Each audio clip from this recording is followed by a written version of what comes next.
just like that, we're back. We're back. Cowboys Collective coming at you guys. Skywalker still, John Machota, vacation law. Got the guns out. Yeah, let's get it. Yeah. I want we found our nose tackle right there, bro.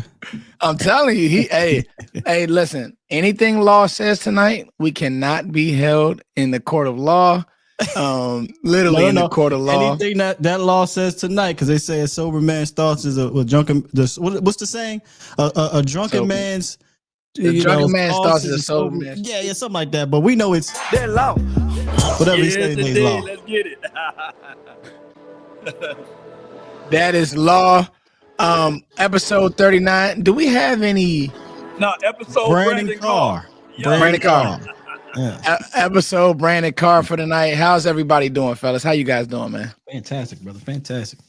Thank you for the super chat already, Stephen Carroll. You guys, you know what I like about it, John, is that the family's growing with us. Like this is they're on time, you know, and it's starting to be one of those things. So as always, excuse me, we are going to start with John Machota. Just anything he's hearing. He kind of hit some nuggets earlier in the week, OTAs. We kind of recapped that. Today we got a special show for you guys. But John, is there anything on the ground that you're hearing out there? No, nothing major. I just I know a big story right now with the Cowboys is Trevon Diggs not being around the team and how it could affect his salary and that for the season. So it'll be interesting to see next week. You know, I expect him to be at the Star, but that's become a storyline that I didn't expect. Let's say, you know, even when Jerry said what Jerry said after the draft about Diggs, the way he rehabbed the last time, I didn't think it would get to where he wouldn't be out at OTAs at all. So this could be something that's kind of developing. And then there's really nothing new with Micah Parsons. He was at the facility earlier in the week, but that was to do the media stuff. So I think he'll be there. He said he'll be there for next week for minicamp, but those are really the only two guys because everybody else has been there in attendance the entire time. Hey, Sky, I want to ask you, and thank you for that, John.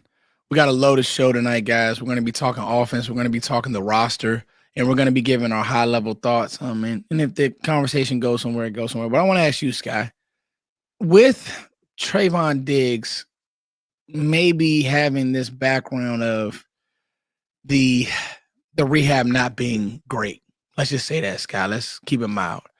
Do you think that this is an issue, him not being here? I mean, it's not a good look, right? If you're talking about optics, it's definitely not a good look. But, you know, here's my thing, being voluntary, as long as he's getting the right treatment and doing what he has to do, but while not being here, it's really a nothing burger, but it doesn't look good. Now, if he's not here next week, that would shock me. That would be bad because that's mandatory, should be here. If I'm not mistaken, right, John? Even though he's still hurt, he still has to be here. Yep. So then I would be concerned. But yeah, it don't look good at all. Foots. Law? With the ideology of $500,000, he'll be there. I think that money asterisk all things, and I think that with Trevon Diggs, if anything, I think that the Cowboys should go out there and find another veteran cornerback to bring into the mix to really lighten up the fire for Trevon Diggs to be here. But he should be here, and he will be here next week. Yeah, and kind of to Sky's point, I agree. I do think it's a bad look. And one of the biggest reasons why is because everybody else is there. You know, it's not like he's the only one rehabbing, you know. DeMarvion Overshown's there. DeMarvion Overshown's in a bad spot with his knee, even though he doesn't look it. But that's a bad knee injury that he had, and he's out there. And there's other guys rehabbing. Obviously, Sam Williams is getting back. Donovan Wilson is getting back from a knee procedure he had in the offseason. So it's not just the healthy guys that are out there. Even the guys that are rehabbing are there. So that's why it just doesn't look great. And then it also kind of feeds into what Jerry said earlier in the offseason when he was talking about it at that one owners meeting about with Micah, where he was like, you know, even though you pay a guy and you give a guy a contract, that doesn't guarantee you anything. Like they can still not show up. They can still hold out. And if they have a huge season, they can hold out because they might want more and stuff. And this is one of those with the Diggs thing. I'm sure that's what Jerry's talking about. Is like, yeah, Diggs is under contract, but he's not doing the voluntary stuff the rest of the guys are, you know? Because my thing is too is that this isn't like some, I won't mention any team names, but like this isn't some like bad organization that, I mean, yeah, it's not the best. They're not winning Super Bowls, but it's also not one of these organizations where you just have awful attendance or guys that don't care, not real leadership. You have plenty of leadership on this team, and those guys are all there. So that's kind of another reason why I think it doesn't look great. You know, I've been coined by our collective family as the Diggs hater, and I wanted to get two opinions from people who have been kind of fair on the situation. And for me, it's just this. It's just as simple as, bro, like you're pouring fire to me you're pouring gas on fire when you don't have to. At least rehab with the team, John. That's my thing. Like, cool. It's great to shoot these edits. People gotta understand how it works, right? And some people like drama. And that's 100%, John. That's 100%. And it wouldn't be the Cowboys without drama. But I think for me, it's like, okay, yeah, you can shoot. But you can shoot in drama though. It doesn't feel like drama to me. I don't think it's drama yet, Sky. Yeah. But I think next week it could turn to it. And then to come back with this documentary thing or whatever, I think that is all done on purpose. I don't know. Honestly, if this is what constitutes as drama for a Cowboys offseason, sign me the hell up. Oh yeah, for the Cowboys for sure. But I think my thing is too, Sky. Like for me, it's not drama. For me, I want Diggs. I want Diggs to rehab correctly because there was questions about him not rehabbing correctly last time, and it's like, call me a Diggs hater. Say I want Diggs off the team. No, Diggs at his best helps his team, John. I want him at his best. I'm going to be real with y'all. Some of these trainers, they only push these guys. They'll push them just enough. I'm Brent Brown, and John, you could speak to it. He is top notch from everything that I've heard. Now, you get with your cousin, your uncle, or some guy who you pay, fine. But I'm just like, I think you should be here with the team. That's just me.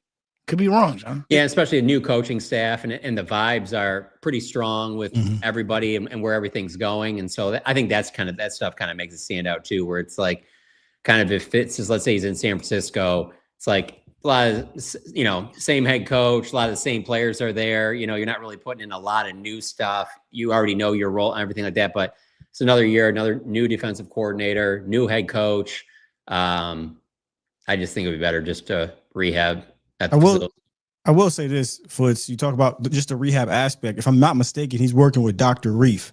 Reef is good, and he is really good. He's one of the best ones. So it sounds like he is. This isn't like last year, 2 years ago, whenever the issues were rehabbing. I think he's heard the noise, hence why he's being a little petty. Right. I mean, he probably is being documentary's petty to me, but I get it a little bit. Right? Yeah. Hey, if that's what it took to push his ass to take this rehab serious, so be it.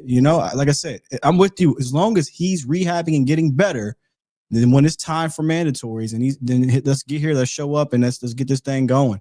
So that's why to me it's nothing yet, but the key word is yet. I'm just throwing this out there.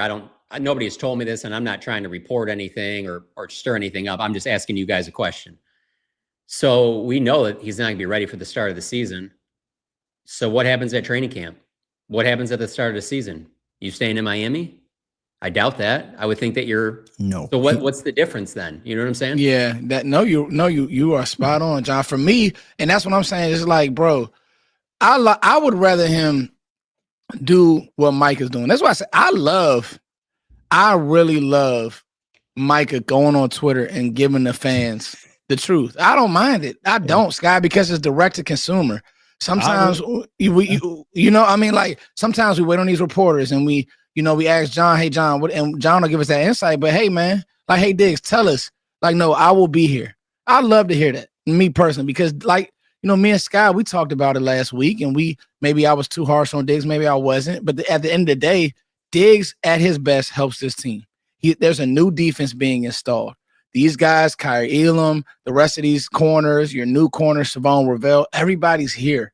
I just would appreciate him to be here. He doesn't have to. It's involuntary. And Shadi has said this much. Shadi, we're in constant. He's in good communication. He's going to say all the right things until next week happens, and we'll see. So That's kind of where I'm at with it. And I'm with you, John. Training camp. Where is he going to be? Will it be a camp? Will it be? I would be stunned if he's not. Oh, no, and I think he will be, but I'm just saying then, so what's changes then? Are you bringing everybody that was in Miami with you to train in Oxnard? No. I was probably just normal, all right, off season. I'm with this trainer, with this group of people working out. And once it's time for, not non-voluntary stuff, but actual mandatory stuff. Yeah. Law's on the move. Law on the move is he trying to get. I love this. This is Law got that text. Get your ass up here. He got that. That's Law. That's really Law, Sky. That is Law. We need to. Well, wifey texts you, get up here. Hey, collective. Listen, man, I gotta collectively go check on my peoples. Collectively speaking, they have a whole concert right behind me, so I was like, man, oh, okay. I can't even hear. So I'm gonna try to find a soft, quiet location. Can y'all hear? I gotta say this, Law. Even for you to be on the move, your voice cuts through. I'm like, man, this dude got the radio talking voice, bro. It sounds great. All right. But so that's a good. Go ahead. No, so in Law, I'll start with you. So we did 2 weeks ago or last week, whatever it was. We did. We started our like it. And Sky actually helped me out. Sky is such a good friend. Who do you like? Who do you have questions about? Who needs to pick it up? And we did this for the defensive side of the ball. It led to some really good questions about cornerback, linebacker, and everybody had different answers. And I thought that was dope. Great topic. It was a great topic. So now we're gonna take it to the offensive side of the ball, and we're just gonna start with the monster and to me the elephant in the room, and that's the offensive line. I think that the offensive line is. It's gonna have I don't know if it'll be fireworks, but it'll be some really good questions. Some really good talk here. So I'll start with you, Law. If I had to guess, we're all going to agree on one of these. I gotta feel it. Go ahead. Let me see if I'm right. Go ahead. I think we're all going to agree on one of these offense. I think so. We're all going to agree on Austin Richards, right, Sky? Yeah. Wait, no way. I pretty much I do like Tyler Booker, right? Oh, so here we go. So who's your like it? Who's your pick it up, Law? And who do you have questions about? So you like Tyler Booker? I like Tyler Booker. Who do I need to see pick it up will be Terrence Steele. I already lost an own bet. Coming off his, tell me why, Law. Tell me why Steele. Why Steele is because of the expectations. Of course, coming off of that injury, it seems as if though he probably didn't play up to the level of what he looked like before he got paid. And that could be due to scheme fit, right? It could be due to the Jeff Blasco's, the running game coordinator, as well as Mike Solari. So that's the guy that I need to see. And he's kind of the vet now. That's a good point. It is the vet. Right. So this would be, if he can stay solid, man, we're going to go far. Now, the person that, of course, need to improve is Tyler Guyton. And that's just okay. All right, we back on track. All right. Yeah. So those are my three right there. I like Tyler Booker, but he's the rookie, and I like what he got as far as pedigree. And I think that Tyler Guyton would be the person that need to improve and all of that good stuff. Yeah. Okay, thank you, Law. Yeah. Sky. I like Cooper Beebe. Year 2 at center. I'm pretty sure he'll play center. I know he's doing some guard mirroring things, but he's center. He just brings a different physical aspect in years past when we had no offense to Biadasz, but Biadasz was fine. But I think BB brings more power and it'll protect that depth. So you got BB in the middle next to Guyton and Tyler Smith. I think we'll have a middle of the offensive line that we haven't had since Travis Frederick was here next to Ron Leary and Zach Martin type situation. I think it's going to be pretty damn good. Not saying it's going to be Hall of Fame, but the depth of the pocket in the pass game is going to be great. I think in the run game, you get some movement. I think that all matters because BB, if you don't have that power there and his second year getting better, it can still deteriorate. And we've seen that when you threw another center in there before along, who was his name? The funny guy, Looney, the Joe Looneys of the world at center. And no offense, John. I love Joe. I Looney. knew exactly. Cool dude. But he came out dressed up as Ezekiel Elliott with the shirt pulled up and his stomach hanging out. Funny guy is exactly. He would be fine with that. Yeah. I forget who I interviewed. I interviewed a couple players, and I said, "Who's the funniest guy in the locker room?" Immediately, Joe Looney. Like at that time, they just kept bringing him up. I'm a funny guy. Funny how? I amuse you. I amuse you? Funny like a clown. Funny how? How? If my wife is watching this, it's so funny to you. She would get triggered. I do that all the time. She hates it. My question, I'm gonna flip it a little bit, kind of, is my cousin, Terrence Steele. Okay. That's my question. Because of most of what Law said, right? You got the contract, the injury happened first, then got the contract, hasn't lived up to the contract. I actually feel pretty good that he will improve. But just like I've said it for a lot of these players, how much? Because if he doesn't improve enough, they can get out that contract and save some money. So that's my question. I don't need to go deep on Terrence. We all know why it's a question. Pick it up is easily for me, Guyton. Like you had a fantastic video. Foots on Tyler Guyton, breaking it down, the plays, the things. He has to, year 2, he has to pick it up. This is the year I expect him to. But if he, like Law said, if Terrence is okay, will be great. If Guyton, to me, in year 2 is, levels up to being a serviceable to solid left tackle in year 2, that is huge, in my opinion, for this offense. Because Dak not trusting that blind side, we know what that does to his trigger, speeds it up. I'm gonna put a pin in something you said still, because great stuff, man. Great stuff. John Machota, like it, question, and pick it up. Yeah. So like it. I mean, the obvious one on the field on how they play in the game is obviously Tyler Smith, but I'm mentioning him because when I looked at the topics, I was like, he might be the player I like the most on the entire team, to be honest with you.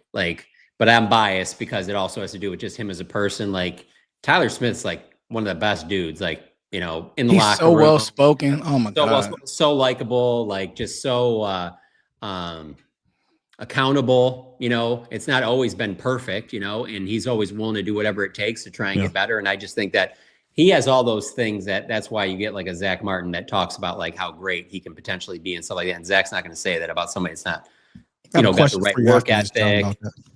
And things like that. So, I mean, Tyler Smith, for me, he might be the who do I like for the entire team. If you told me I could just pick one player. So that's easy for me.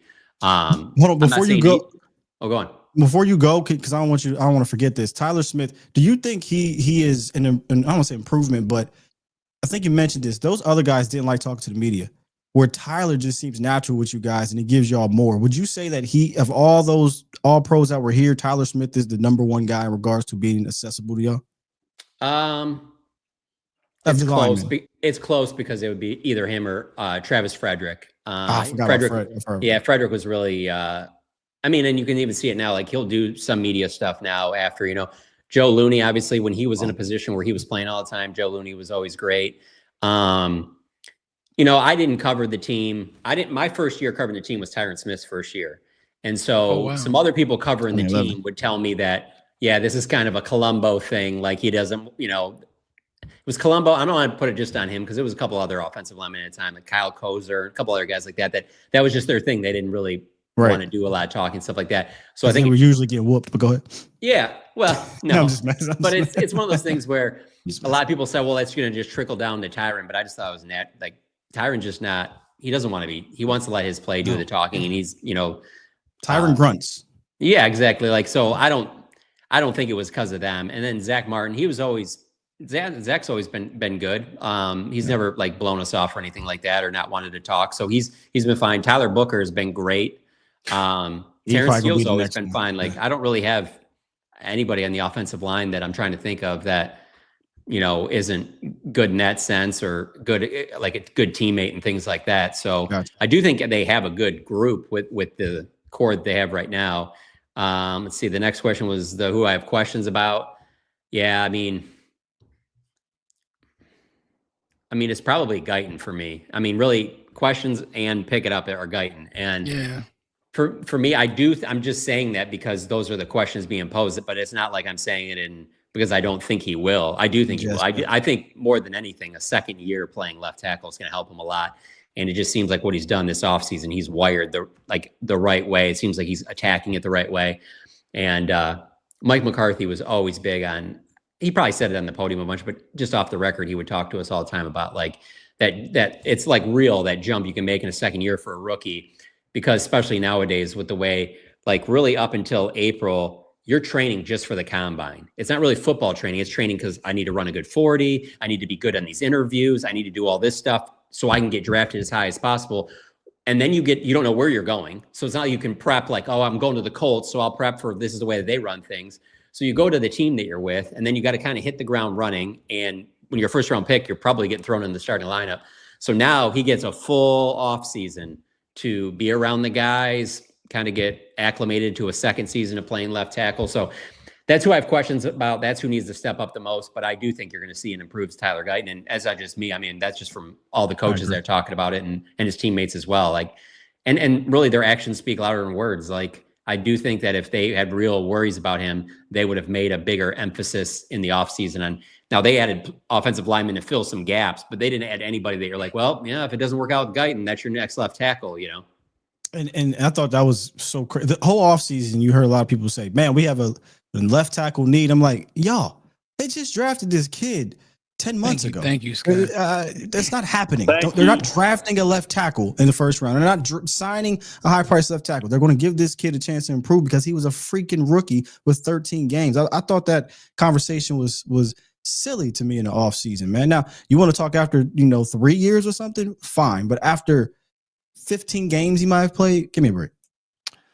Wow, great stuff, chat, and great stuff, Sky, John, and Law. For me, guys, my like it, love it, gotta have him, man, is Tyler freaking Smith, man. I mean, this dude, he's a freight train, man. Like, even when the scheme was bad, John, I watched the film, he's still he's so good. And I could have went BB as well because, like Sky said, he hit on some good points. Having a big center is actually a huge, strong, yes, a big, strong center that can move. Few things could have been better as I watched the film, but I mean, like, for him to be a rookie, he's going to be one. He will be a multiple. Yeah, he'll be a Pro Bowler without question. And that's why people thinking that he was going to move to guard, not a chance. I never thought that they would play him at guard, John. No way. You keep him right in the middle of your offense, and you do that. So I thought Scott. And also, to your point, if they did think that, they don't take Booker in the first round this year. Oh yeah, they would have been like, well, BB's going to be do that. We'll find another center. X. Whether it's not somebody in the building, we'll find him in the second or third round. But when they took Booker in the first round like that, that told me everything I needed to know that BB's not going anywhere. He's staying at center. For sure, John. And to me, guys, I pick it up as Tyler Guyton. I'm not going to try to be fancy it's Tyler Guyton. Watching the film, like Scott said, tackle's hard in the NFL. It's very hard. It's Myles Garrett one week, it's Danielle Hunter the next week, it's Kayvon Thibodeau. Yeah. And at the end of the day, like even a guy like Thibodeau, right? I was watching for even a guy like Chase Young, these aren't the best. These aren't Micah, but these guys are really good. These aren't the guys that you're playing at Oklahoma. So the stuff that you got away with, and I broke it down, half the rep will be good, then he'll get lazy or he'll fall off a block or he'll lunge or hold. And it's those little things. But I just love the fact that he's been out front and saying that I have to be better. My question really is, how fast can Tyler Booker adapt to the NFL game? And this might be a silly one, but chat, panel, is he a better run blocker or a better pass blocker? Right. That ain't silly because I had this conversation with Vach. I actually texted him watching this film, and I was like, am I crazy to think he's actually a better pass blocker? I said the same thing, Sky. And that's not a knock on his run block. It's just that dude he passes things along real well. He's strong. He can anchor. Like I said, the depth of that pocket is going to be fine. We're going to find out week one. No, John. Yeah. We finna find out at camp when Osa lines up over top of him. You know what I'm saying? And you got a undersized, quick three tech up against him every single day. That was my question too, Scott. And a defense that wants to get upfield, so he'll be prepared. And not saying that Osa is Jalen Carter, but listen, Carter's fantastic, but Osa a beast now, especially early Osa's season. Osa. So he's gonna get some work in. Law, you had something? Well, I was just going to say the only reason why, we may have reservations on his run blocking his feet. I don't think that he's like super athletic. But once he get his hands on you, it's over with. And that's what I like about Tyler Booker, his size and his strength. Mm-hmm. Yeah, for sure. John, go ahead, Scott. It sounds like Clayton Adams going to lean into him being a phone booth player as opposed to being a space player. You know what I mean? That's what it sounds like. We'll see. Hey, talking about the offensive line, John, Sky, how much does it play into your guys' mind when a staff doesn't do or lean into what guys do well? Like, is that just coaches are just trying to fit? Because I've always been of the mindset, right? Yes, I could look at a player, and Clayton Adams has said this much. I could look at a player and I can have what I do well. Like, okay, John, I'll give you an example. The Bears are going through this right now. I heard Ben Johnson say something that Caleb Williams was late on a play in 707 or whatever. And I want to see how he fits what he does and who Caleb Williams is and how does he make it marry, because I don't know why the Cowboys ask Guyton to do certain things, or like how much does that play into your guys' mindset? Because what Scott just said, they want to lean into who Tyler Booker is. I would think that's the smart thing to do. But you have these staffs that don't do that.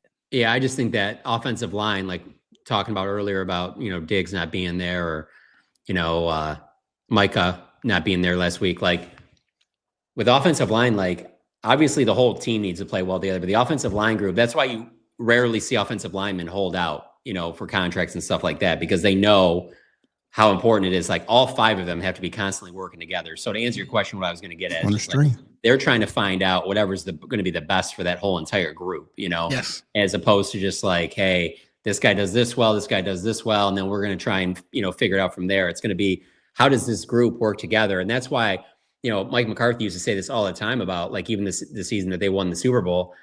It was like, and I feel this way too, like it's not even really about the best five. Show me a team that's had that same five. Now it can't be an awful five, but that same five all season long. Like when you're starting the Super Bowl with the same offensive line you started week one, you're probably going to be pretty solid on the offensive line. You might not be the best offensive line, but getting that time to play together, that's so big, because you can work all that other stuff out, and really the communication and being on the same page with the guys next to you. That's what's so big too. That's why there was always that talk of like, well, you don't really want to put a rookie center next to a rookie right guard and vice versa. And that's a great point. You want to have, because they not to say that wide receivers and running backs don't need to work together, but the offensive line is one where that group really does have to be all on the same page. You can't have just one guy doing his own thing because, that's his great strength, And that's on the organization to add the players that fit together like that, That's a fact, John.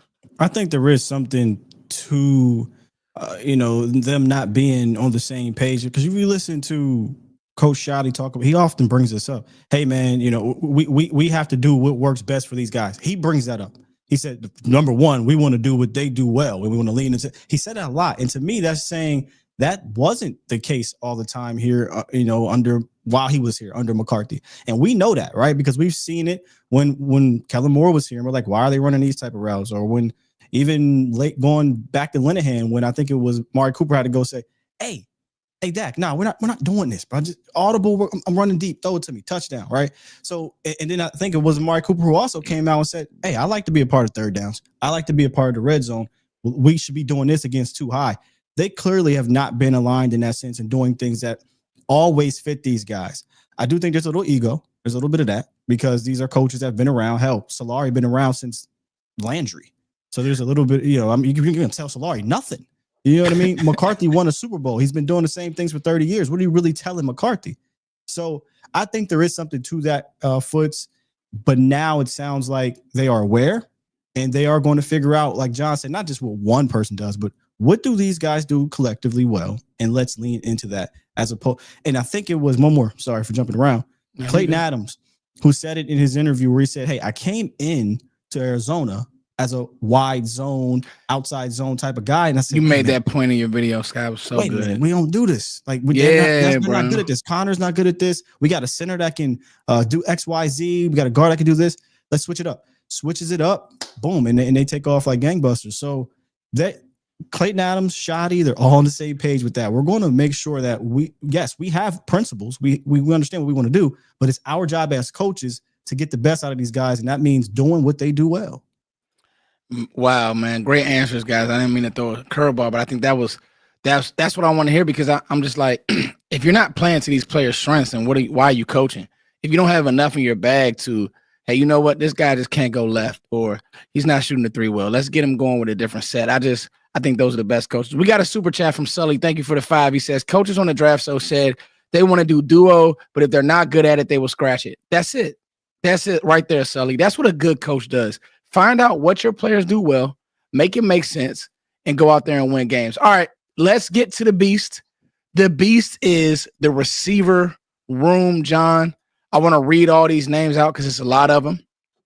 George Pickens, Jalen Brooks, Ryan Flanoy, Trayshawn Holden, Jalen Tolbert, Jonathan Mingo, Paris Campbell, Kelvin Harmon, CeeDee Lamb, Kevontae Turpin, Jalen Cropper, Josh Kelly.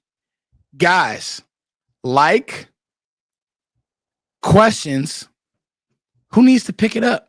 It's going to be a good one. John, take it away. I mean, it's like is easily CeeDee Lamb, but it could be George Pickens too. So that one doesn't really need much from me. I think that's pretty easy. But questions about, it's really Jonathan Mingo. Like we just haven't seen enough from him to think that, okay, well, on Sundays, he's going to be a factor. Right now, I just don't see it being that close. Now, that can change real quick off of some good practices out at training camp, but he needs to have those. And, obviously working with Dak after he wasn't able to after the trade because of Dak's injury. So that should go far. But I just haven't seen enough to even put him in that group to where right now, to me, it's Lamb, Pickens, Jalen Tolbert, and Kevontae Turpin would be my top 4 before I even would get to where Mingo could potentially be. And so that one to me is pretty easy. And you can put it for either what do you have questions about or who needs to pick it up, because it's hard to say he needs to pick it up. That's the one tough thing. Like when we get into running back too, it's tough to say that about a player that really wasn't there the year before to say pick it up. So for me to pick it up, it's going to have to be like a Ryan Flournoy or Jalen Brooks to try and make the roster. Like there's going to be somebody down there because I do think that there's a good chance they keep 6 receivers. So who's going to be that guy? So I'll say Jalen Brooks for it. And I think I talked about earlier this week, he had a really nice catch up the right sideline, deep ball he caught from Joe Milton for about 45, 50 yards. And he needs to have a lot more plays like that so that he can solidify that other receiver spot. Law. Well, I like CeeDee Lamb and George Pickens to pick off of what John Machota was saying. The questions would be Ryan Flanoy, Jalen Brooks, and Jalen Tolbert. The people that need to make something happen would be, of course, to make this team is Trayshawn Holden. Did I say Ryan Flanoy? I think we already penciled Kevontae Turpin in due to the fact that he's a special teams guy. So those are my options right there. That's what I'm looking for. But the unknown is ultimately the Trayshawn Holden. I think that he will be the guy that can turn some heads in training camp and move somebody off the roster that we think that should be here. Maybe a Jalen Brooks or maybe a Ryan Flanoy. Maybe Trayshawn Holden can find a way to make a team. I mean, let's just be honest. If they had seen enough last year from Flanoy or Brooks or Mingo or Tolbert, they're not going to get George Pickens. They have to get. They went and got George Pickens because they hadn't seen enough from those guys. That's true. You would have had to see a hell of a lot to not go get Pickens. They would have had to really step up. It is the Cowboys though in the offseason. Yeah. I'm not saying they backwards. wouldn't have added a receiver, but I'm saying I don't know they would have added a receiver as good as George Pickens. That's y'all would have had to really do y'all thing to keep them off of George Pickens. You know what I'm saying? And I'll start right there backwards because who has to pick it up? I think we're all saying the same thing here. I'm gonna just call it the associates at the Jalen firm. And I'm not talking about the guy that's the head of the Jalen firm. Jalen Tolbert's cool. But Jalen Moreno-Cropper, Jalen Brooks, Ryan Flournoy works at the desk. Trayshawn Holden is the intern. Like the Harmon, the janitor, that whole crew, they have to pick it up because they're all fighting for scraps. They're fighting for maybe the 6 wide receiver spot. I'm not quite sure if it's going to be. They usually do 6. I don't know now. We're going to see because they got a nice little 5, right? Where you talk about Pickens and Lamb, Turpin, Tolbert, and whoever else is that last guy, right? That's a pretty solid start. And then I'll go back to Turpin. That's the guy I like. I like Turpin. I'm not gonna use the obvious ones, right? Pickens and Lamb. But I like Turpin because if we're gonna truly attack the middle of the field, truly do crossers and utilize guys more, he is such a wild card. Because with Pickens and Lamb out there, and even if Ferg is out there with them as well, you got to put two guys on that roof, Foots, and you know what that does. It opens up that middle of the field, and now you with motions and condensed splits, you might mess around and have a damn linebacker, trying to deal with Turpin in that zoned area or manned up or whatever. So really like what Turpin can be because he can be a low volume, high production type of guy. He doesn't need 8 targets. You might get him 3 touches in a game. All it takes is 1 for that guy. Yeah. So I really like with him. Question mark would be John Domingo. Like quite literally, we don't know. Like you can throw me all the old Miss tape all you want. That I got 2 years of film in NFL, and just kind of very similar to Miles Sanders. You could say, oh well, Sky was the Panthers. Well, how do you explain? Was it Coker? Is that his name? What's his name? Jalen Coker. Yeah. How do you explain? Coker. I think he was undrafted too, matter of fact. Yeah, like there's guys that were productive. He just wasn't and got a spot taken. So we don't know. When he got here, he was playing with Cooper freaking Rush. So we just don't know. That's the obvious question mark to me. And just knowing how the Cowboys operate, it'll be hard for Mingo not to make the team because they gave him up a 4th round pick. They're going to give him every opportunity, even if he doesn't look great. They're going to give him every opportunity to show something. So even if he doesn't kill it early in camp or something like that, I wouldn't write him off at all. No, I think he has to be on this team. You give him a 4th round pick. Like he would have to be awful. You say that, but that's because it's the Cowboys. I don't think you can say that about the Eagles. They showed me with Bryce Huff that. No. Yeah, it's the Cowboys. They gave up a 4th round pick. We know that, bro. They kept Tristan Hill around like 2 years longer than they needed to. It didn't take long to know. This dude ain't fit. They kept his ass around. For me, I like it. Boss Man Fat. As soon as Boss Man Fat shot up the club, see ya. Nope, not the Cowboys. My like it, Sky, is George Pickens. My question is, will this be a 1A, 1B? And I'm hoping it's yes. So, I think, and just so you guys know, the question doesn't always have to be a player. It could be about scheme, usage. Questions. Yeah, and so, for me, my like it, love it, gotta have it. George Pickens, guys. I hammered home that this team needed another weapon. Me and Sky have been talking about it. I'm doing a deep dive now on Dak's deep balls and how he. I'm going to pause on that. Pause, everybody. Pause. And when I said I did pause it. I'm just saying. It did sound. It sounded crazy, but I did pause it. But that's because of this new generation. That's a normal football term. So Dak throwing a deep ball, and to be honest with you guys, I think that people, and even at myself at times, because of it's just funny because you're so right that so many people pointed out now, but. You think that the younger generation, this is the most accepting generation. You know what I'm saying? You think they will cut this up. Right. John, they will clip. They will clip this up. They clip this up and then slow it down. Foot's be like, that's deep. I don't know. I saw this interview. This is totally going to go off the road here, but that Carl Nassib talked about how they were running a play to the other side and they kept doing it multiple times. And he said, stop running that with a gay slur. God. Thinking that, hey, it'll be fine for him to say it, And other players in their team were like, hey, man, you can't be saying that stuff anymore. And he was surprised, damn, I got an ally over here. Okay. Wait a minute. NASA was like, do you know who I am? I know. I don't know. I just saw that. You know what I'm talking about? He just did an interview not that long ago. I'm about to go check it out. I was cracking up when he said that because he's they were just looking at him what? I'm pretty sure some players probably don't know he had came out. Yeah, that's probably him and Michael Sam. But you are so right about that, though. You say something like that, people will clip that up and what did he say about that? You already know.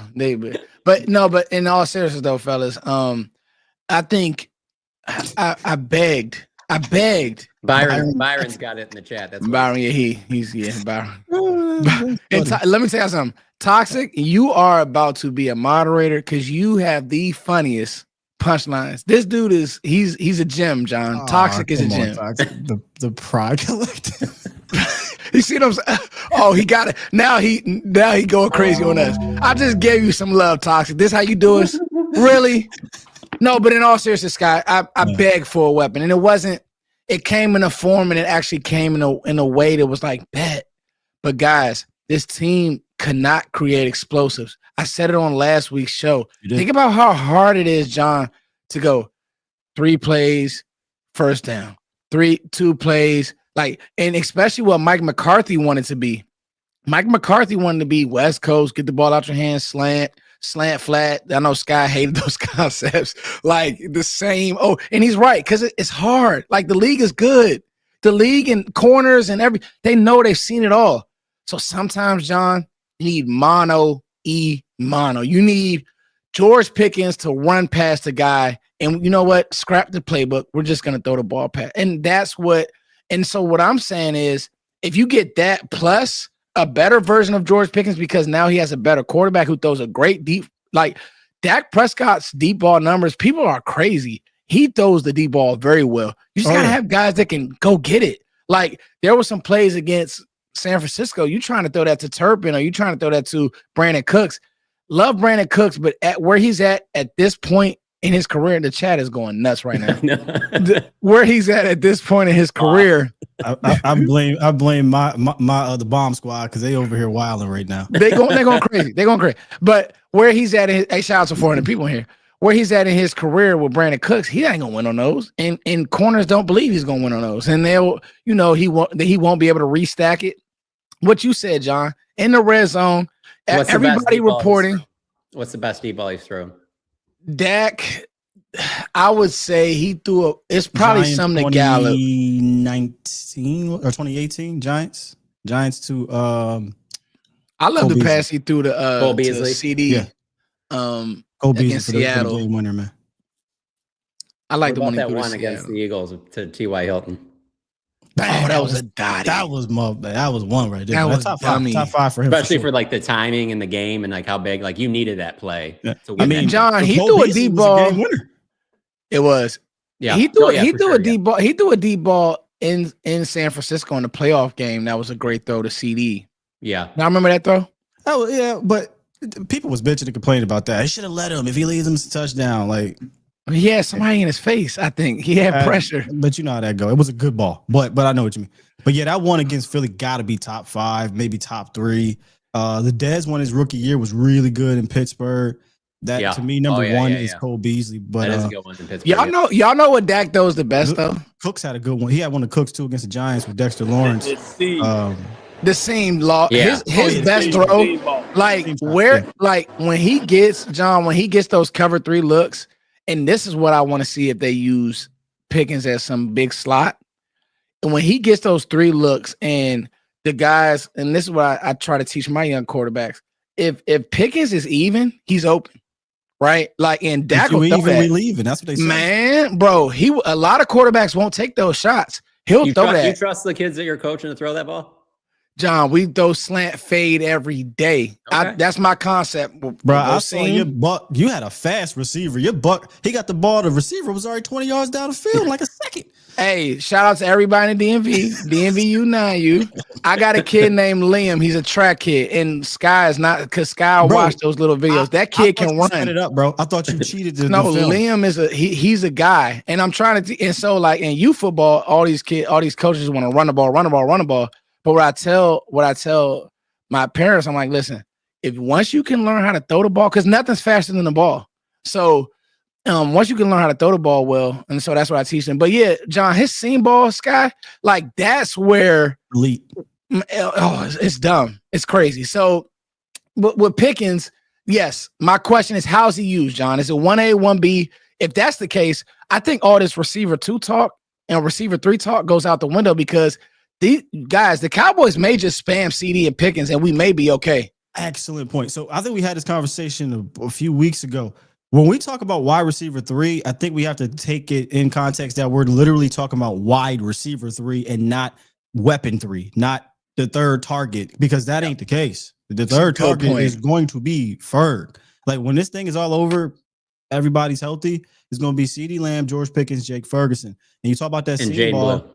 Sorry, go on. No, I'm with you. Just want to throw that in there. Going. I think Blue gonna be the. Listen, I'm with you. I think Blue. Sky's let me say that. Blue's biggest fan. I've been hammering home about Blue out the backfield as a receiver. Use him like they do my man in Miami. But you talk about that seam ball. They got rid of it a lot last year because shaky offensive line, no trust or whatever. If that offensive line can give some trust to Clayton Adams and Brian Schottenheimer, pass blocking, that Booker team ball finna be crazy back with Ferg because that middle of the field just gonna be open, man. So you're right. In context of wide receiver 3 talk, you say throw it out the window. This is how we gotta look at it. Wide receiver 3, as in if something happens to the top 2, who do you trust to step in there? That should really be the conversation. And then obviously who can kind of take advantage of those wide receiver or cornerback 3s and 4s on you when Dak does go to you. No doubt. Let me ask y'all this though, on the fly. Do you think that this team, just on paper right now, can beat the 2021 Cowboys team? That's a good question. Hell of a question. 21, they were really on paper. Missouri. I would say it's all. I'm gonna tell you, that's the best team. Are you saying that because you think that's the best team? Right now. I can make an argument for this team. Here's why. And then I want to get to my question. To me, the best team is the one that lost to the Packers. 23. That's the best team that they've had. I agree. Maybe in the last 15 years, as far as I'm concerned. Here's why I'm high on this team, John. Because you're getting, I said this today, Mike is now entering his prime at 26. Mm-hmm. He's entering it, right? So you're going to get the best version of Micah. Dallas, I love 2021, but Micah was a rookie or second year or whatever it was. So that's that. Dak is firmly in his prime. And I'm be honest with y'all, as good as Amari Cooper was probably we're not bringing up 2014 Cowboys people. That defense, no, we're not doing. Yeah, exactly. That defense was not good. Yes, John. Until Micah Parsons stepped on the scene, from DeMarcus Ware until Micah Parsons, the defenses were not there. None of those teams are on the level of. I completely agree, John. Thank you. I completely agree. We're not going to do that. And so for me, the factor is going to be the line play, right? Because again, if Tyler Booker can shore up that right guard spot and keep that fresh, he's gonna make throws in this scheme. Like, and he is, bro. The 21 team, what frustrates me, so health, right? Health really messed that line up at the end of the year. And then if you give me Clayton Adams and as opposed to Kellen Moore in the playoffs as my play caller, or then I might feel a little differently because that 21 team. Tyron still could play. Zach was still balling. Lyle was still here. You know what I'm saying? Terrence that was one of the best versions of Terrence still. Tyler Biadasz was a solid player. Zeke wasn't all the way off yet, but he got hurt. Tony Pollard didn't get enough reps for me, but he was one of the better versions of Tony Pollard from a health standpoint, et cetera, et cetera. He actually still had some really good plays that year. So offensively, just talking about offensively, that's a pretty good team, but health and play calling, I don't think worked out. Defensively, I don't think it's even comparable right now. They led the league in turnovers rate. We have to see with this defense. This is a totally new defense. Dan Quinn's first year almost got him a head coach job right out the gate. So and I know they got ran on in that playoff game, but I think between that and 14 damn penalties that hurt as well. So that's a good question, Law. That 21 team was no slouch. John said something the other day, back to the receiver. I'm switching back. That's a good question, Law. Great. Back to the receiver room. John said something, and I like this question, John. And this is going to lead into my pick it up. John said, hey, even though CeeDee wasn't out there, the offense didn't look stagnant. I think you said something along the lines of that, John, or it still moved. I didn't, but that is true. Okay, well, you didn't. You said something about. I don't know. Maybe I did say last week that is the one thing I can't guarantee you, like how many games they're going to win or anything. But when you see this offense, it will not look like the offense of the last few years where it just looked like they're not even trying to adjust. This is what they're doing, and just deal with it. Like there's going to be a lot more eye candy and different things that, frankly, fans wanted to see because you see the other top offenses in the league doing that.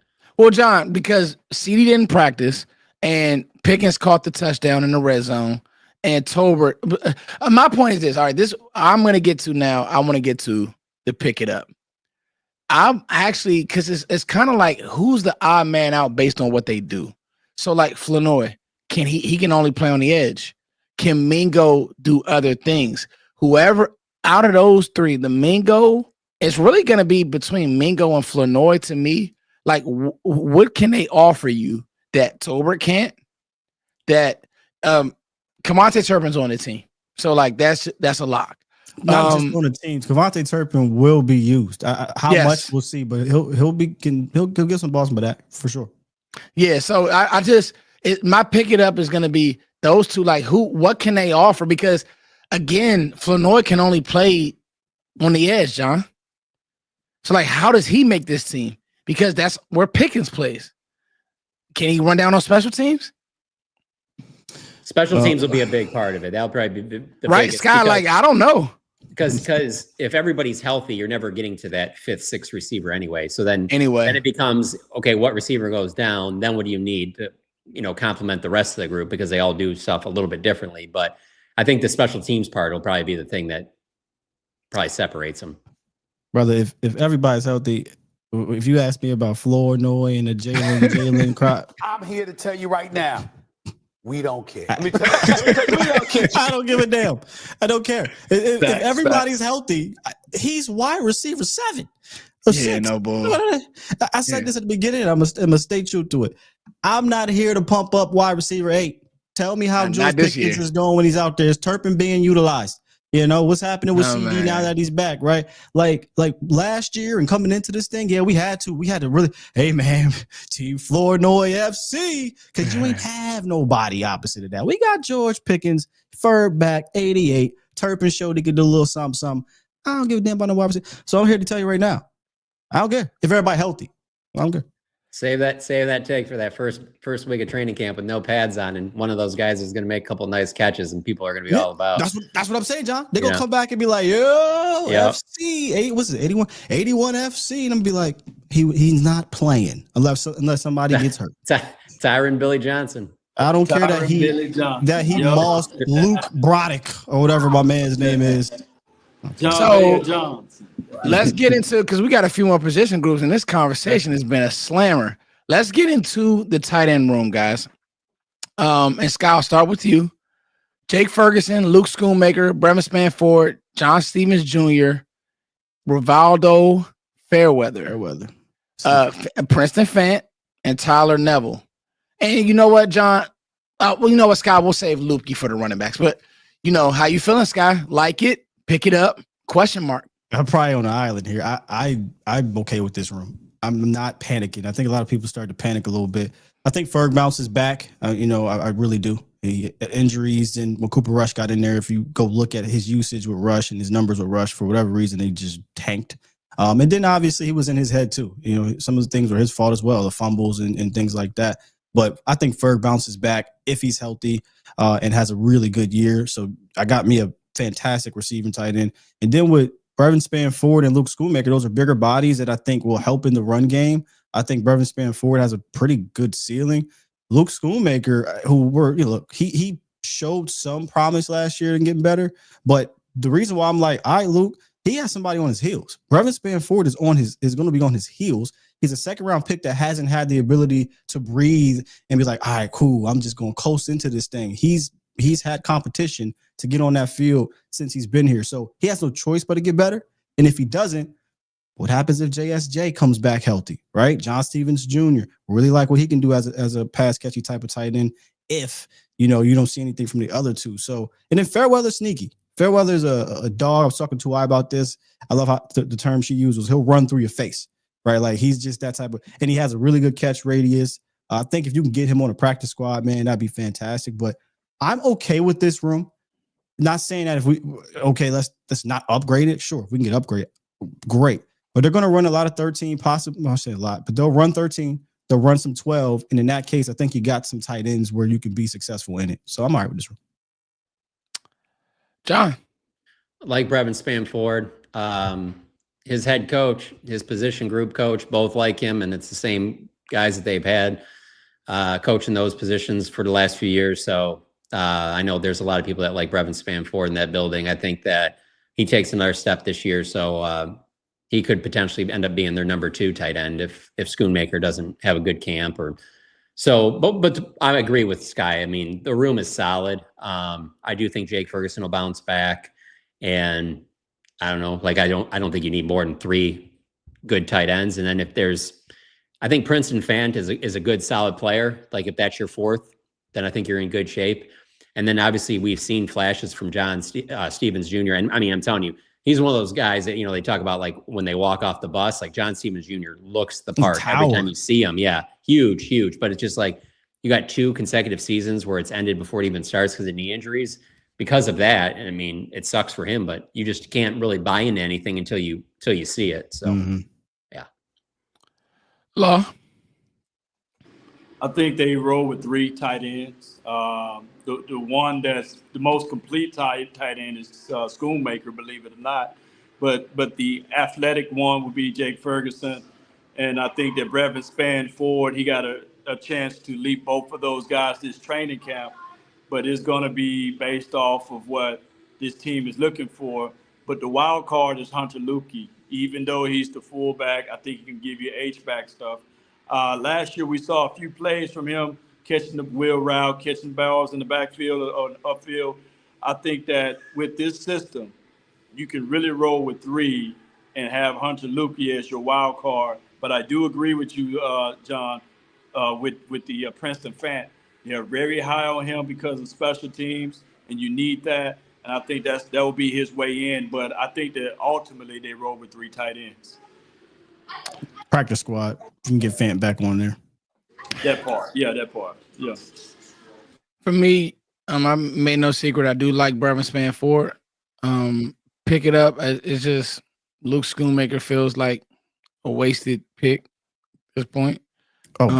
Yeah. Like, I mean, it was just like no need.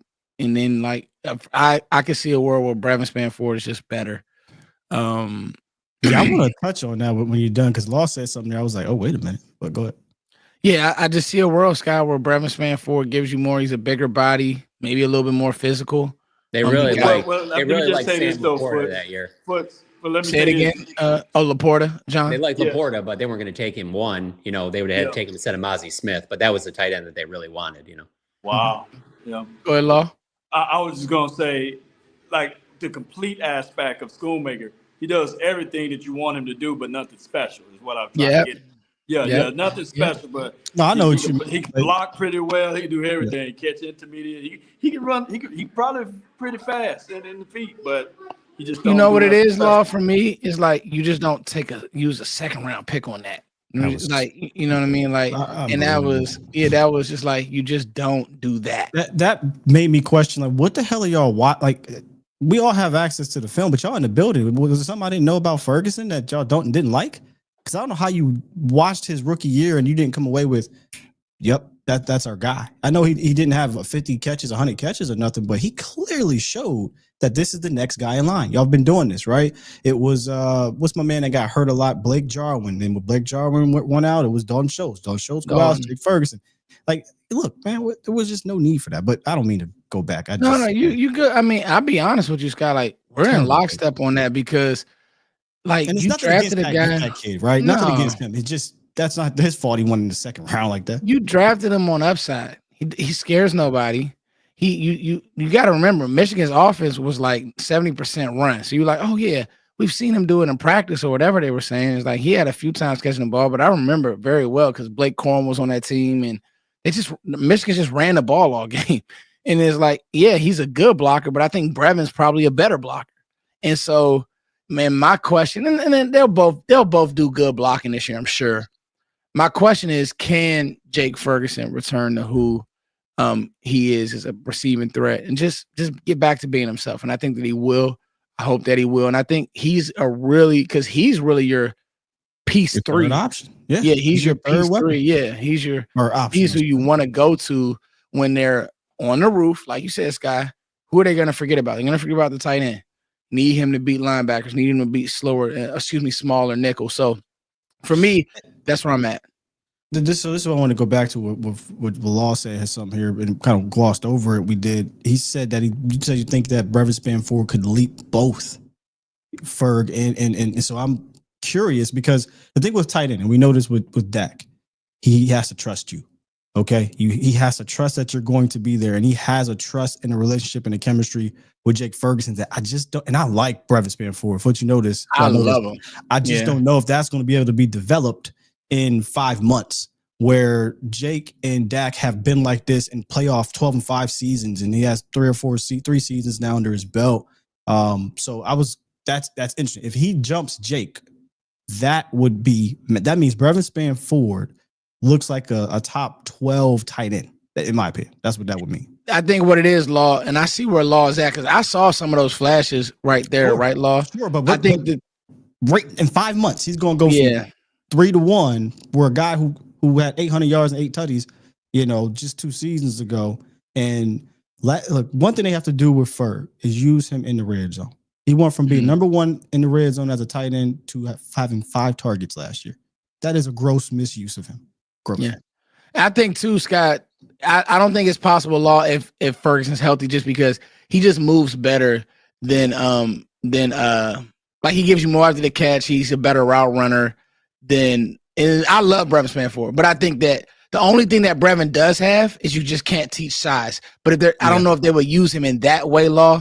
But I understand what you're saying because like I said, I have no doubt in my mind that he'll probably jump Schoonmaker if they're being fair. I have no doubt about that. But I think in those 2 tight end sets, you probably want both of them on there. So that's me. Let's get to the running back. We don't need to touch the quarterback room, but I do want to touch the running back room before we go. And I want to make sure that we can go 10 minutes over. We're giving you guys, we got 450 people in here. But I also want to respect Law's time. Yeah, these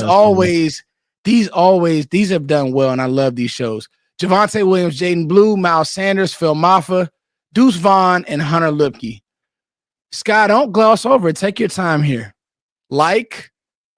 Question mark, needs to pick it up.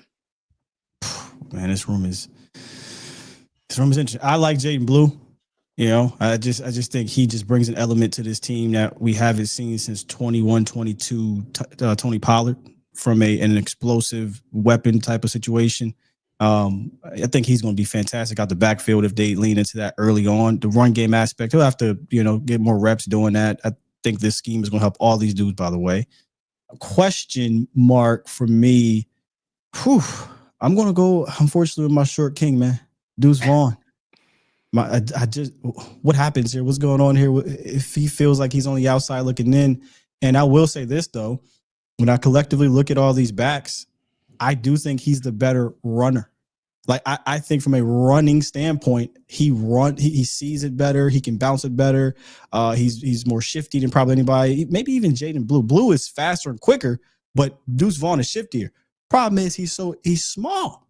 He's too little to be a down in, down out, every down back, number 1 league guy. When I say number 1 league guy, I mean 200 carries, 250 carries. They're just not going to do it. So he has to, in history, that just doesn't happen. Those guys are usually satellite space back type dudes. And the problem with that is that's Jaden Blue. So if Jaden Blue is going to take the pass catchy stuff, what happens with Deuce Vaughn, who I believe is a better runner, but that's all he really is going to be able to do. He's not going to be able to pass block, not putting running down on special teams on punt return. He's not returning kicks because Blue and Turpin is doing that. So that's my question mark. Can Deuce Vaughn show out so well as a runner that he forces somebody else off this team? Then pick it up will be Miles Sanders. And I don't say that as in he's not doing well in OTAs. I don't really care about OTAs for running backs. I mean, from his last few years. Yeah. He has to pick it up from his last few years because they have been down years. It just is what it is. And that's being nice. They weren't good at all. And if he can pick it up, then that gives you another veteran presence going into camp. That's good stuff, Sky. Law, did you have to go? Because we can cut. Craig English. Don't do Brian. Brian Westbrook is not that little. Go ahead. I give you mine. The most person that I want to see is Jaden Blue. I think that he can give us a Chris Johnson type of an approach with that speed. Oh, wow, that's a good name. Impactful from the Tennessee. And I think that I just don't want Javonte Williams to become the latest Royce Freeman / Ronald Jones effect. I don't want that to happen to him. Yeah. So I need for him to pick it up. And what's the other one? The questions, the one we have question marks about? Yeah. It would have to be Tiny Deuce Vaughn, man. Yeah. I think that even though he got a lot of sponsors in the building, Cooper Beebe, even though that's on the front five, and Connor Riley, he coached this kid while he was in college. So if Deuce Vaughn can give us something, I mean, that would be spectacular. You can't really find bad tape on him as far as preseason, right? So preseason, preseason. So it's going to be hard, man, to see what he can do as far as an impact to this team. All right, well, this is what we'll do so we can get John's response. Law, we'll let you go. I changed the overlay, so you're good. Go spend time with your family, man. We love you, man. Everybody give love in the chat to Law, man. Have a good weekend. He'll be back next week, but definitely get that time on with your family. Yes, sir. Much love to y'all. Peace. Always. John, where do you stand with this running back room?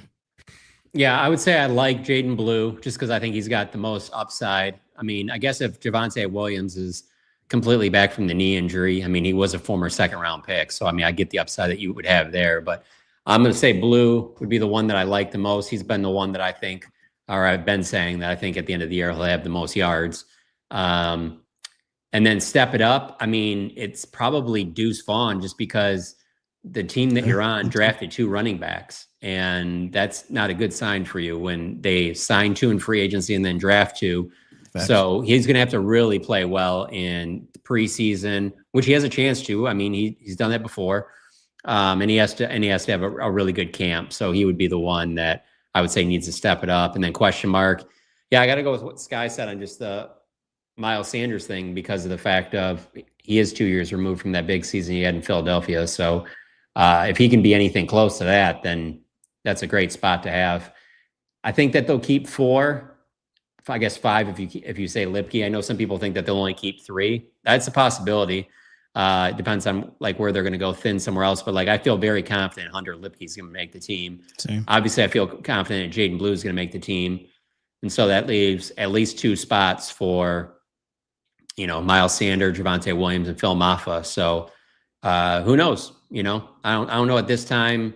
Whatever it was a couple years ago that anybody thought Isaiah Pacheco would end up being the top back for Kansas City. So you took my point, John. I was gonna make that how like a 7th round pick can be the lead guy. Yeah, it happens. I was always gonna say that's making it right off the mouth. Yeah, go ahead. It's still statistically improbable that happens. Isaiah Pacheco is the exception, not the rule, right? Elijah Mitchell, but yeah, I mean, this is the position where you see day 3 guys at running back have productive years, 2-3 years where they're great. I mean, Philip Lindsay, and then he's gone. Elijah Mitchell, and he's gone.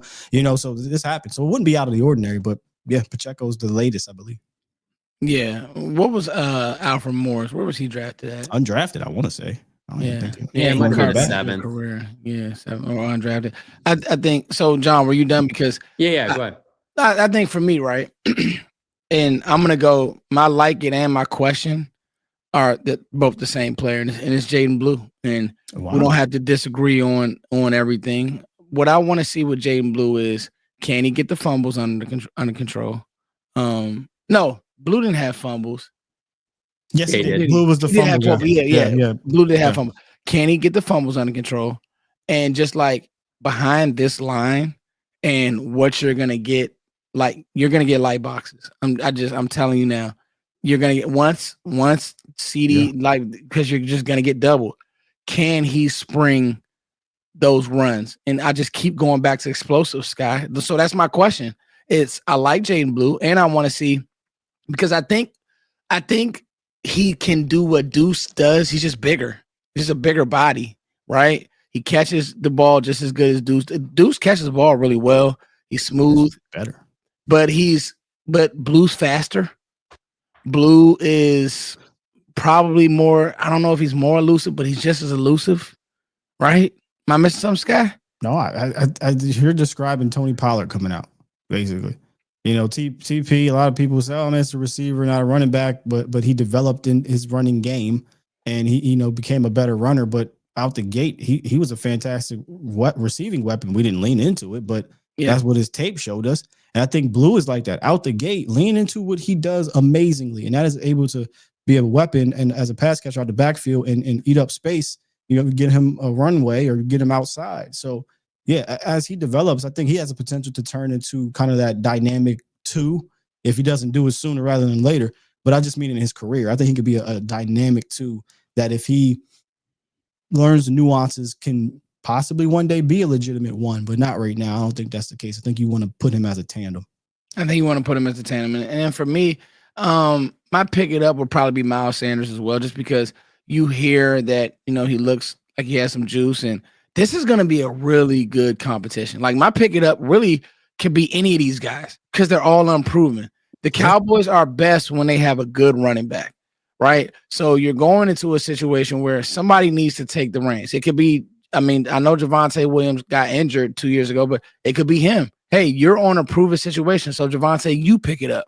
You be the lead guy and let Blue come in and be that spell guy or be that change of pace. Or if it's Miles Sanders. That would be my question if I had to change up my question. Who is going to be the lead guy? It's not going to be Blue, right? That lead guy is going to be interesting. Is it Miles? Is it Javonte Williams? Does Phil Maffa come out the blue, pun intended? Like who's that? that because I think 2 is locked down, y'all. Granted, he has to go meritocracy, but I got to go out and take it and earn it. So my bad. But come on, I'm looking in that room. Jaden Blue needs to be a part of this game plan week in, week out. Everybody else though, I gotta have them be a part of this game plans. Who's going to be that lead? That is my question. I guess I'm switching it up. There were smart people in the draft, guys, people that we listen to and trust, that had Jaden Blue as a second, third round running back. Like, especially, I know Jeff Kavanaugh is somebody who I really respect his draft chops, and he loved Jaden Blue. I think that we get to this point in the season, and it's like, we forget just where he could have been drafted. And no, I don't think anybody would have batted an eye of Dallas or any team took him in the third round, especially like how fast he is. Who else is on the board? I think that matters too. What running backs are still on the board? Yeah, that's fair. That's fair. Blue he's not a lead guy. There were some lead guys left on that board. Yes, and that's fair. And that's fair. But Sky, I think when you look at what he brings, it's perfect for this team. Agree. Catch a swing, go run 30 yards, steal yardage. I think that would be great. John, you got anything else on the running backs? Oh, my bad, nope. Sky, you got something? No, I'm just loving the chat. You just see it like Deuce is RB1, Blue will be RB1. That just goes to show you, Javonte Williams, people say no sleep on Miles Sanders. That goes to show you, y'all, that we don't have one. When everybody is throwing out all different names, we don't have that guy just yet. And that's why you're right. This is going to be a heated competition because it's quite literally up for grabs for the first time since 2015. Yeah, it's always been Zeke. Then in 22 or 23, it was TP. And then last year, it was quasi Zeke and Rico, but it really wasn't up for grabs. It's up for grabs right now. Best man win. So if they didn't, they went in the third round and didn't get Ravel, then I think the Iowa back might have still been he would have been there. Caleb Johnson was there, but then another one that really didn't go until the fourth was Tootin and then Scatabo, who I think the Kansas State guy, I think he went a little bit later. He went after Blue, if I'm not mistaken, right? Might help me out. I can't think of Giddens? Giddens. Yeah, he went a little bit later than thought. Oh, Dylan Sampson went in the fourth, 126. Tennessee kid? Yeah. But they didn't have a fourth, obviously, so that wouldn't have mattered. Yeah, that wouldn't have. Yeah, Blue would have been I'd have been like, oof, in the third round because it's like at fifth round, perfect because he is kind of even fourth round. We didn't have it though. If we would have had it, yeah. Hey, while you guys are here, make sure you guys are dropping us a 5-star rating wherever you listen to podcast, iTunes, Spotify. Make sure you guys are dropping a 5-star rating. Make sure you guys say something. Just something nice, man. Cowboys Collective are great. John Machota wears the best hat. Sky has a crispy shape up. Say anything. And then, and also, guys, BetUS has all your betting needs. Make sure you guys tap in with BetUS. There was no like crazy special read, but you guys know if you any of your betting needs, make sure you guys are betting responsibly. BetUS. We went a little overtime today, but I gotta tell you guys, No, Tom, don't you put that in the No, chat. that's John toxic. is That's toxic being. Yes, toxic. No, sarcastic. that's fun, man. I like that. That's great. John, trust me when I say this. Before I started doing this, man, that's all you get. And when you write stories, just like, oh, another positive Cowboy story. So it's very refreshing to come over here. I'm like, oh, people think that I'm a hater. That's great. John, you are a toxic spirit animal. If you think I'm toxic, boy. Yeah, take toxic out of the chat, put him off camera. It's you. I promise you. No, I'll take Toxic that. John.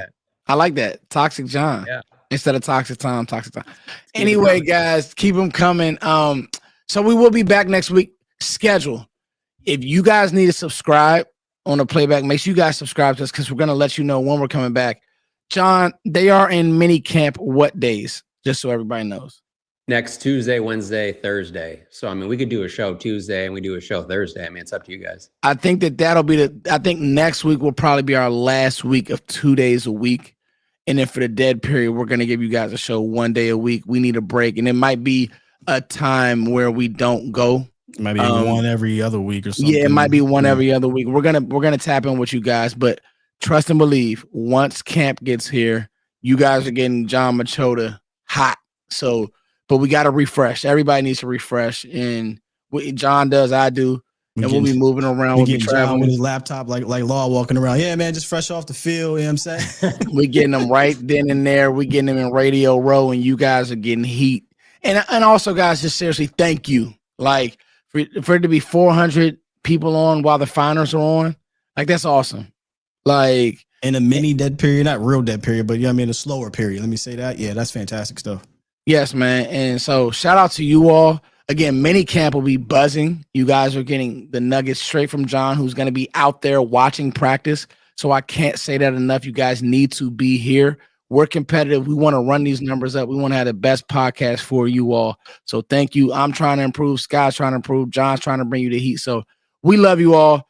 Episode 39, episode Brandon Carr. Hey, John, this is a funny one. Did Brandon Carr really work out in the remember they said he worked out Sky in the parking lot? He was doing drills in the parking lot before he got his deal or something. I never heard that one. I never saw any of that or heard Nick, it. I think Nick Eatman broke that. There was some I used to listen back in the day.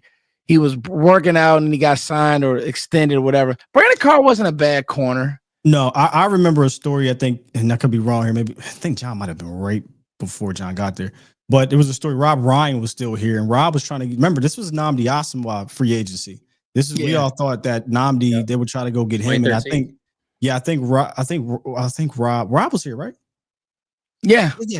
Was that 2013? I thought it was a little earlier. Now maybe I'm wrong here, but maybe I thought I heard a story of Rob literally being on the practice field on the phone with trying to get Nnamdi up in here, but they went with Brandon Carr, and then we saw how that played out. Carr had a better career. Yeah, I mean, I was around for Rob Ryan. I mean, he wasn't okay then very long, but yeah, I remember hearing that story at the time. Yeah, that's it then.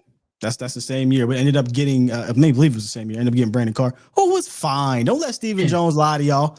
Stephen Jones always like to bring up Brandon Carr. Man, remember last time we signed a high price free agent? Man, that was 12 years ago. Brandon Carr wasn't. He was, man. Some of the cornerback play we had, Brandon Carr was not a bad corner. I know somebody like Mike Jenkins. We had some corners who just his first 3 years were really good. Then it kind of tailed off. He wasn't getting picks no more, but he was fine for the most part. And now Brandon, one thing I remember about him, Sky, was he never gave up big plays. Now he would get beat, but it wasn't.